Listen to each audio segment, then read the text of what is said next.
Hello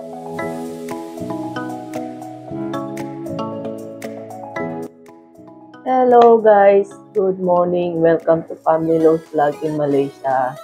For today guys, magluluto ako magluto ng spinach ricotta stuffed shell guys with cheese. Ito guys, ganito siya guys. So, jumbo shell guys. Magpapalaman ako guys ng ricotta cheese na may spinach vegetable guys sa loob at may cheese at mozzarella guys. So, luto na tayo guys. Ito pala guys, ang pangsasahog ko. Smoked back bacon guys. Yan. Air fryer ko siya guys. Mga 3 minutes guys. Lahat to. So, ayan guys. Air fryer lang natin siya ng 3 minutes each side guys. Yan guys.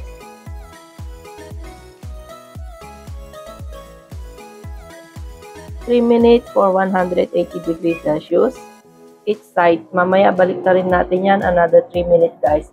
At eto guys, nagpakulo na ako ng tubig para sa aking jumbo pasta.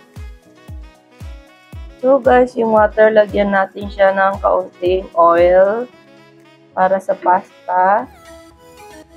Salt guys, para magkalasa yung pasta guys. Ayan. So guys, mag-cut na tayo ng bawang at sibuyas. So guys, ilagay ko na tong aking jumbo pasta guys. Tingnan nyo guys, ang laki.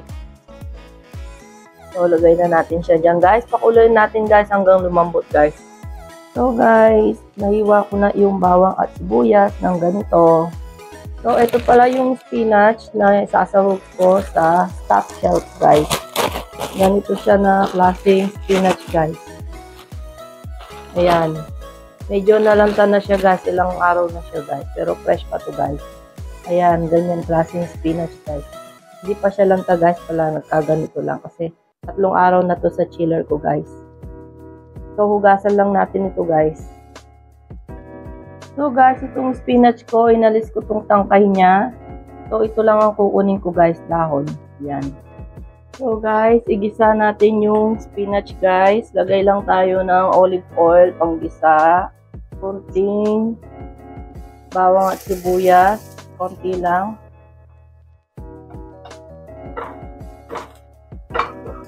Yan, igisa lang natin yan guys.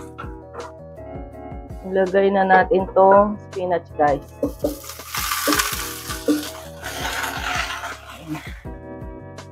Palambutin natin yung spinach guys dyan. Lagyan natin ng kaunting asin guys, saka black pepper. Ayan lang guys, palambutin natin siya guys.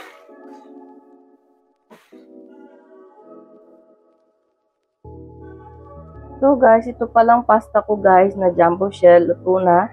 Naglagay ako ng ice dito, tsaka water. So, ibabad natin siya.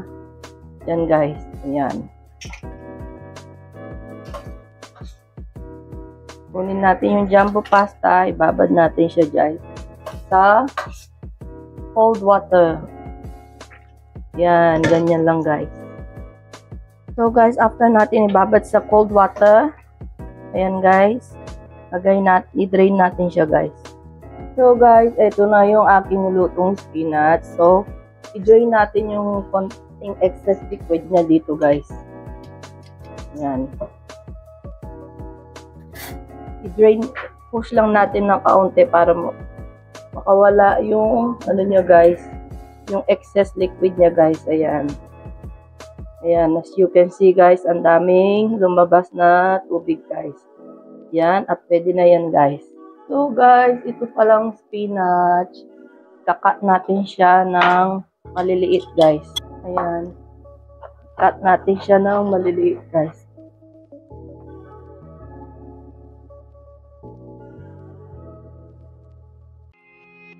So guys, kita nyo, dapat ganito yung kalalabasan ng inyong spinach guys. Mamaya ihahalo natin yan sa ricotta cheese. So guys, ito naman pinirito kong ham sa air fryer. Ito na siya. So, cut din natin siya tulad ng nasa spinach guys. Ganyan lang guys. Cut natin siya ng maliliit guys.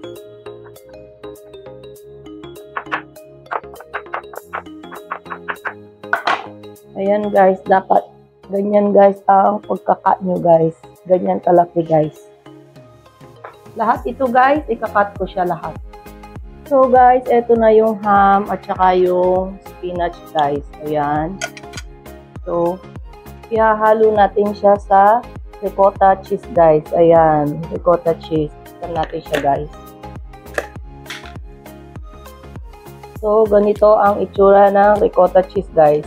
Siyempre guys, tikman muna natin siya kung okay ba siya yung lasa, hindi pa siya sira guys. So, okay siya guys, hindi siya sira. Minsan kasi guys, yung mga cheese hindi pa siya expired, pero pag binuksan mo siya, especially yung mga yogurt, hindi pa siya expired guys, pero pag nakain ko siya guys, medyo maasim-asim na siya guys, so hindi ko na siya kinakain guys. Kaya tinitikman ko muna yung mga ganito guys, bago ko siya lutuin guys. Ayan, masarap siya guys, itong ricotta cheese na to guys. So guys, lagay lang natin to dito guys, lahat.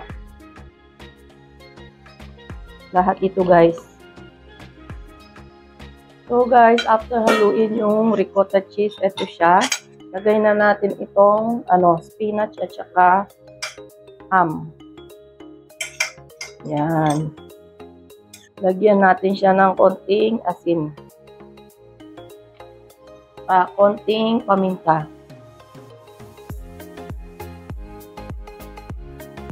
Ito guys, Parmesan cheese. So, i-mix natin dito.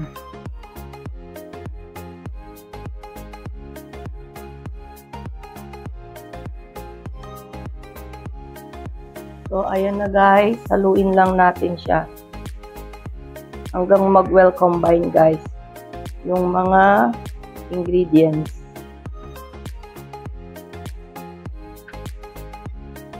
So guys, ito pala ihalo na natin itong perfect baked cheese na to. Meron siyang parmesan, mozzarella, tsaka cheddar cheese. 3-in-1 siya guys. So i-mix natin siya dito guys. Actually guys, kung ayaw nyong i-mix dito guys, pwede rin guys. I-stuff natin yan sa shell guys.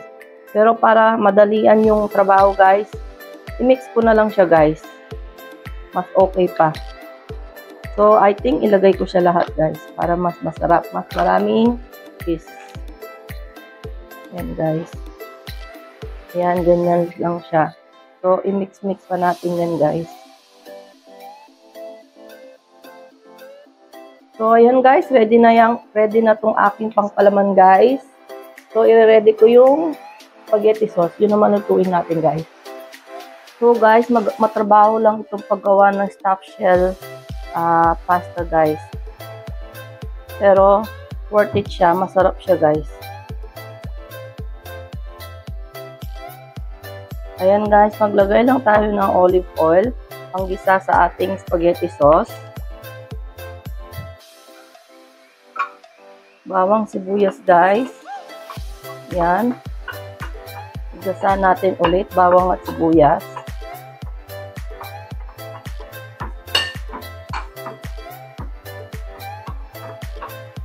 So guys, ito pala ang gamit kong pang pasta guys, pang pasta sauce, pasta bake. Meron na siyang with creamy and tomato mozzarella. Kahit anong sauce guys, na pasta sauce dyan na available dyan sa Pilipinas guys, pwede rin siya guys. Para lang kayo magluluto ng pasta sauce guys, na red sauce. So, ayan. Lagay ko na yan, guys.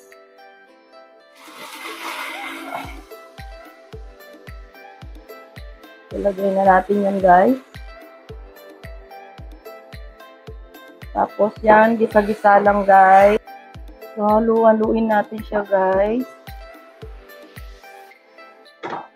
Lagyan natin siya ng kaunting asin, guys. Salt.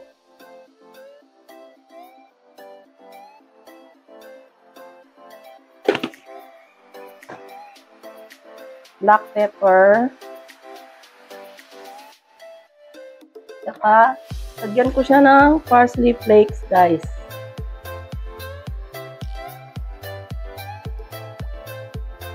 Lagyan ko rin siya ng Ajinomoto, guys. Ayan. Ajinomoto, guys. Para medyo naman may lasa yung pasta sauce. Yan, haluin lang natin yan, guys, ulit.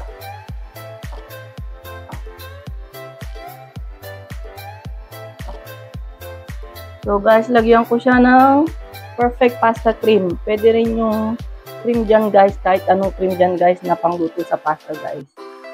Yung Nestle cream, ganyan, guys. So, lagay natin lahat ito, guys. So, ayan, guys, haluin lang natin siya, guys.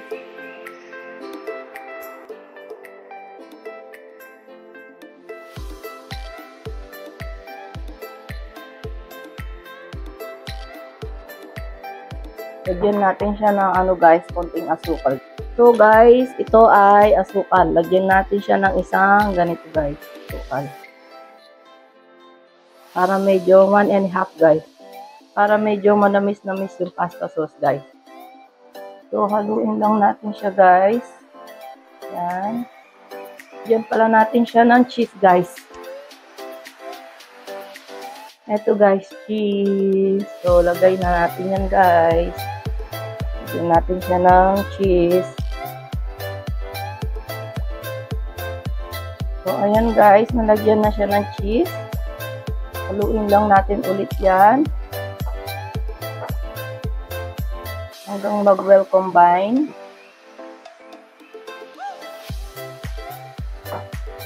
Hanggang matunaw yung cheese guys. So guys, tingnan na naman natin yung pasta natin kung okay na ba yung panlasa natin guys.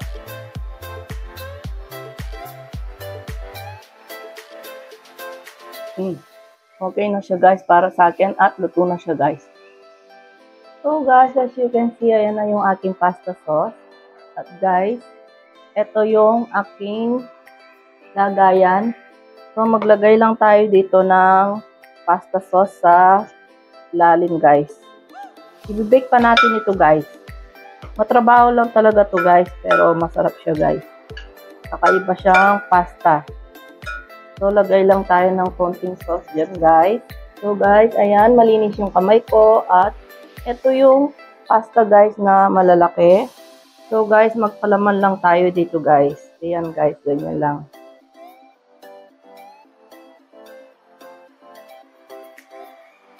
So, damihan natin yung palaman, guys.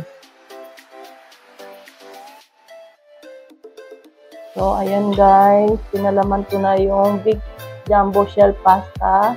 At i-arrange natin dito, guys. Ayan. So, guys, ayan. Ipalaman lang natin yan lahat. Lagyan lang natin lahat ng palaman, guys. At ito, guys, masustansya pa to sa mga bata guys. Kasi may spinach siya guys. Gulay ito guys. So lalo na yung mga anak ko guys. Pihikan sila sa gulay. So pero pag ito guys kinain nila. Gusto nila yan guys. Ayan guys yung feeling na ginawa ko guys. So nasobrahan guys. Ayan. As you can see ayan. So, lagyan natin siya ng sauce sa ibabaw. Ayan guys, buhusan natin siya ng sauce. Ito yung magiging first layer guys, na nagawa ko guys.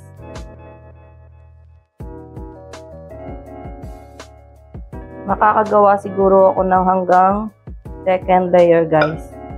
So, ayan guys, ganyanin lang natin siya guys.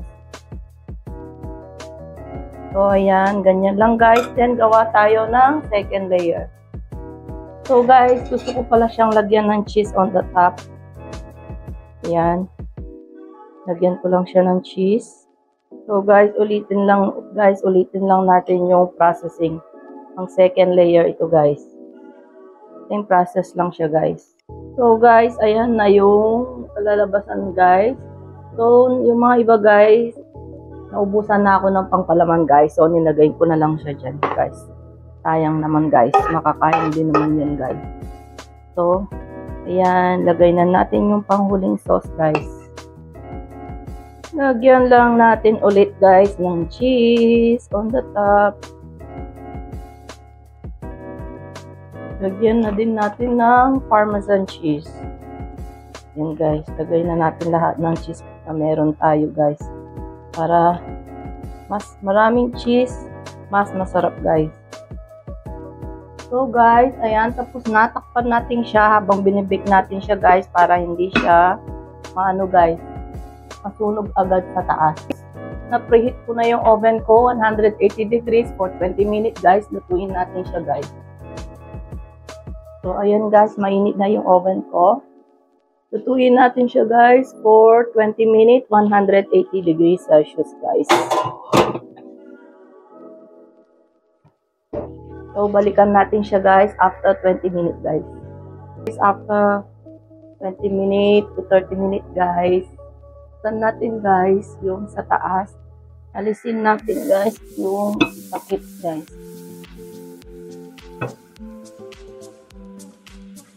Inalis ko lang yung takip guys para i-brownish yung sa taas ng pasta guys.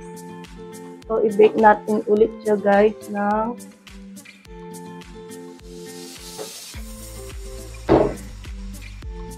for about 3 to 5 minutes para i-brownish yung sa taas ng pasta guys. So guys, ayan na yung binake kong pasta guys na spinach ricotta stuffed shell guys. Spinach ricotta stuffed shell. So try na natin guys. Kuha tayo guys. So ayan guys, kuha lang tayo ng pasta guys.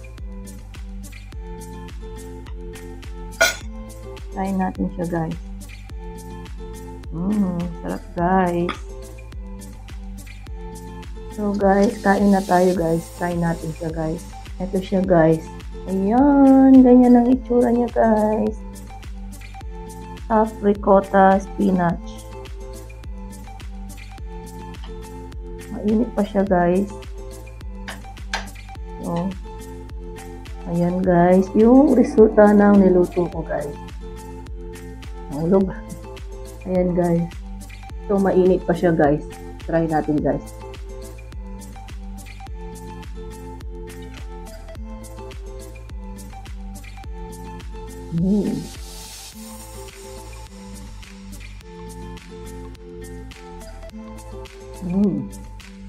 Lasang-lasa mo yung cheese guys.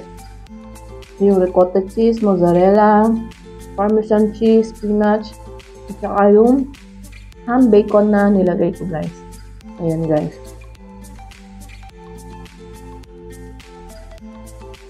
Sobrang sarap nito guys.